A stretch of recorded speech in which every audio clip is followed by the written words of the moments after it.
درود و فرمان خدمت تمام دوستان عزیز به قسمت ششم از آموزش 0 تا 100 الستریتور خوش اومدی. اینجا کانال CPUNیه و خیلی خوشحالم که تا اینجا همراه ما بودید.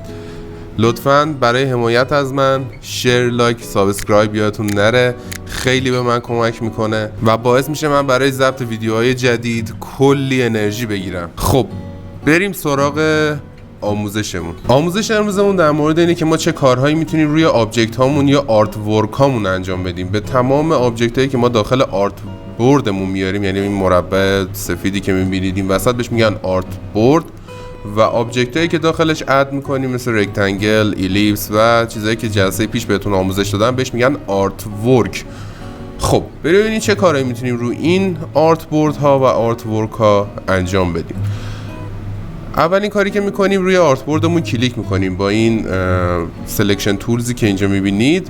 با سلکشن تولز ما روی آرت ورکمون یا آبجکتمون کلیک میکنیم و به منوی پروپرتیز میریم که دفعه پیشم بهتون یه سری جاهاشو گفتم مثل فیل، استروک و غیره، که با فیل میتونید شما رنگ بهش بدید، با استروک میتونید بهش دورخط بدید و میتونید میزان اوپاسیتیشو، من اینم رنگ بدم، میتونید میزان اوپاسیتیشو کم کنید که جلسه پیش بهتون گفتم اوپاسیتی یعنی چی. از این نقطه وسط میتونید جابجاش کنید، بکشید ببریدش این ور اون ور رو ازش استفاده کنید. عملا اوپاسیتیشو که کم میکنید مثل حالت شیشه‌ای طور میشه و مقدار شفافیتشو کم و زیاد میکنید.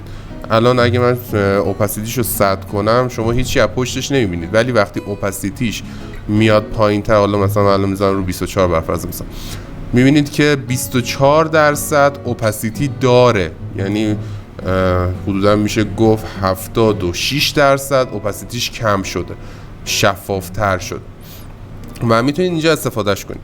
میتونید از این 4 نقطه‌ای که این 4 گوشه میبینید، 4 گوشه رکتانگل اون میبینید، میتونید کورنر ردیوسش رو کم و زیاد کنید، گوشه‌هاشو گردتر کنید یا اینکه به حالت اول برش گردونید. میتونید بزرگ و کوچیکش کنید ازلاش هر چقدر که دلتون بخواد و میتونید از اضلاع مختلف بکشینش. و نکته‌ای که می‌خواستم بهتون عرض کنم این بود که اگر دکمه آلت رو نگه داریم و به یک اضلاع بریم و بکشیم، می‌بینید که ضلع روبروش هم اندازه اون ضلع داره باهاتون کشیده میشه. یعنی اگر که ما دکمه آلت رو نگه داریم و از این گوشه هم بکشیم، می‌بینید که مربع داره یک دست اضلاعش، یعنی هر ضلعش به اندازه اون یکی ضلع روبروش داره بزرگ کوچیک میشه واسه ما. حالا اگه دکمه آلت و شیفت رو با هم بگیرید و مثلا از این ضلع شروع به کشیدن بکنید، میبینید که دیگه واقعا داره یک دست و از یک جهت و از اطراف داره رکتانگلمون بزرگ میشه.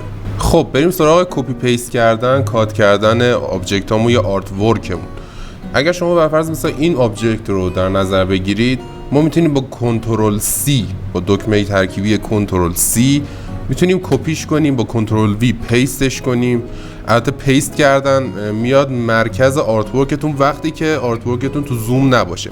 اگر آرت ورکتون رو زوم کنید و مثلا بیاید بالا سمت راست، اگر دکمه کنترل V یا پیست رو بزنید، میبینید که دوباره مرکز زومتون میفته عملا. و برای کات کردن میتونید کنترل X رو بزنید. وقتی کنترل X رو میزنید میبینید که آبجکتمون غیب میشه و عملا کات میشه. وقتی بیاید یه مقدار پایینتر و کنترل وی رو بزنید، میبینید که دوباره مرکز اون قسمتی که ما توش روش زوم هستیم، مرکز همون قسمت آبجکتمون پیست میشه. و همه این اعمال رو میتونید از منوی ادیت بیاید داخل، میبینید که کات، کپی، پیست، پیست این فرانت، پیست این بک و پیست این پلیس و پیست آن آل آرت بوردز همشون هستش. خب اینا همه رو بریم براتون توضیح بدم که اینا چی هستن. خب کات و کپی و پیست که بهتون گفتم کنترل C، کنترل V و کنترل X. بریم سراغ پیست این فرانت. وقتی شما آبجکتی داشته باشید، مثلا این آبجکتی که اون که زیر هستش، وقتی کنترل C کنترل V میکنید، عملا اون آبجکت رو میاد به صورت دیفالت واسهتون روی آرت بوردتون میندازه و این به صورت دیفالت این کار انجام میشه. عملا پیست این فرانت به صورت اتومات انجام میشه وقتی شما کنترل V میکنید، یعنی کنترل V یا کنترل F کنید زیاد من فرق نمیکنه. ولی وقتی پیست این بک میخواید بکنید، یعنی کنترل B اگر شما این آبجکتتون رو کنترل C کنید و برای پیست کردنش از کنترل B استفاده کنید، میبینید آبجکتی که براتون میسازه، اگه توی لایه هاتون باشید میبینید که این آبجکتی که ساخته پشت همون آبجکتی که شما روش کلیک کردید و کپیش کردید، پشت همون آبجکت عملاً واسهتون کنترل پیستش میکنه و دقیقاً تو همون نقطه، تو همون لوکیشنی که آبجکتتون قرار داره قرار میگیره. و میریم سراغ پیست این پلیس. اگر شما بر فرض مثال من این آرت بوردمون رو که الان مشاهده میکنید، اجازه بدید من یه نیو دیگه بسازم، یه آچار دیگه بسازیم. اگر من این آبجکتی که اینجا دارم کنترل C کنم و بیام داخل این آرت بوردمون کنترل V کنم، اولا که هر کپی که میکنید اینجا میتونید توی آرت بورد های مختلف هم استفاده کنید، مختص همین آرت بورد نیست داخل نرم افزار الستریتور، و میتونید توی پروژکت های دیگه و آرت بورد های دیگه هم پیستشون کنید.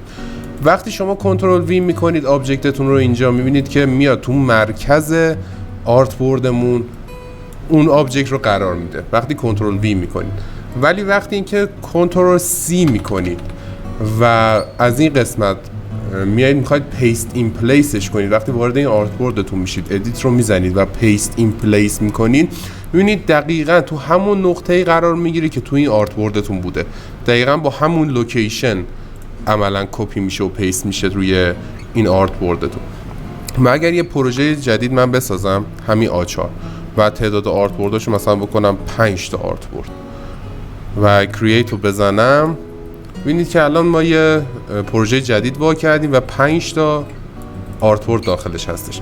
اگر من بیام این مثلا همین این آبجکت رو کنترل C بکنم و بیام داخل پروژه 3 مون و دکمه ادیت رو بزنیم و پیست آن آل آرت بورد کنیم، میبینید که تمام اون آبجکتی که کپی کردیم رو داخل تمام 5 آرت بوردمون دقیقاً با همون لوکیشن قرار میده.